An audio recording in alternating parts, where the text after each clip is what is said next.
ভোলানাথ দা, আজকে এ কটা দেশি পুঁটি আর দুটো খোলসে পেয়েছি। দেখেন তো কত নেবেন? এই চুনো পুঁটি নিয়ে এসেছিস দরদাম করতে?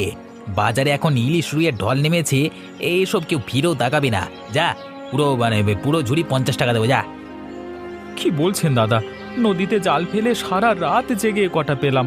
50 টাকায় তো আমার লবণের দামও হবে না, একটু বাড়িয়ে দিন না। টাকা কি গাছে বলে? মাছের যা ছিঁড়ি তাতে 50 টাকা দেওয়াই বেশি। আর তো সাহস তো কম নাবে। এই আগের বারে নেওয়া 200 টাকা যে এখনো বাকি, সেটার খবর আছে? দাদা, জালে মাছ পড়ছে না একদম।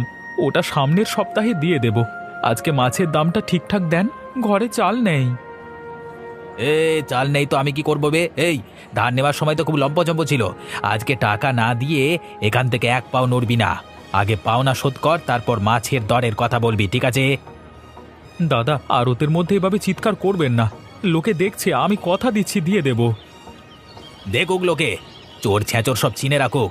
টাকা নিবি আমার কাছ থেকে, আর মাছ দিতে আসলে দরাদরি করবি। এই মাছ আজকে আমি নিয়ে নিচ্ছি, ওই ধারের বদলে, বুঝলি? আর এই 1 টাকাও তুই পাবি না। দাদা দাদা, এমন করবেন না। মাছগুলো নিয়ে নিলে আজকে আমার উনুন জ্বলবে না দাদা। এই অত মায়া কান্নায় ভোলানাথ গলে না। ভাগ এখান থেকে, ভাগ। কালকের মধ্যে বাকি টাকা না দিলে তোর জাল আর নৌকো আমি ক্রোক করবো, ঠিক আছে? অনুরাধা, ঘরে বসে থাকলে চলবে না, বাইরে আয়। আমার পাওনা টাকাটা আজ দিতেই হবে। কতদিন ধরে ঘুরাচ্ছিস? হ্যাঁ,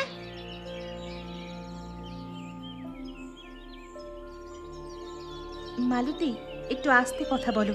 পাড়ার লোকে শুনলে কি ভাববে? আমি তো বলেছি তোমার টাকাটা দিয়ে দেব। লোকে শুনলে আমার কি? টাকা নেওয়ার সময় তো খুব মিষ্টি করে কথা বলেছিলি। আজ দেব, কাল দেব করে করে যে 1 মাস পার করে দিলি। আমার স্বামী মদন মোহন বাড়িতে প্রতিদিন টাকার জন্য আমাকে কথা শোনায়। খবর আছে তোর? আমি সব বুঝতে পারছি মালতীদি, কিন্তু আমার ছোট ভাই রতনটা জালে মাছ পাচ্ছে না, বাজারেও ঠিকমতো দাম পাচ্ছে না, ঘরে চাল কেনার পয়সাটুকুও জোগাড় করতে হিমশিম খাচ্ছে। তুমি আর কয়েকটা দিন সবুর করো। সবুর করতে করতে আমার ধৈর্য যে শেষ হয়ে গেছে। তুই কি ভেবেছিস আমি বিনে পয়সায় টাকা কুড়িয়ে পেয়েছি? আজ টাকা না নিয়ে আমি এখান থেকে এক পাও নড়বো না। মালতীদি, আমরা তো প্রতিবেশী। ভাইটার বিপদে পড়েই তোমার কাছে হাত পেতেছিলাম। এভাবে উঠোনে এসে অপমান করলে আমি এই বড় বোন হয়ে ভাইটার সামনে মুখ দেখাবো কি করে বলো তো? ওর নিজেরই মন খুব খারাপ।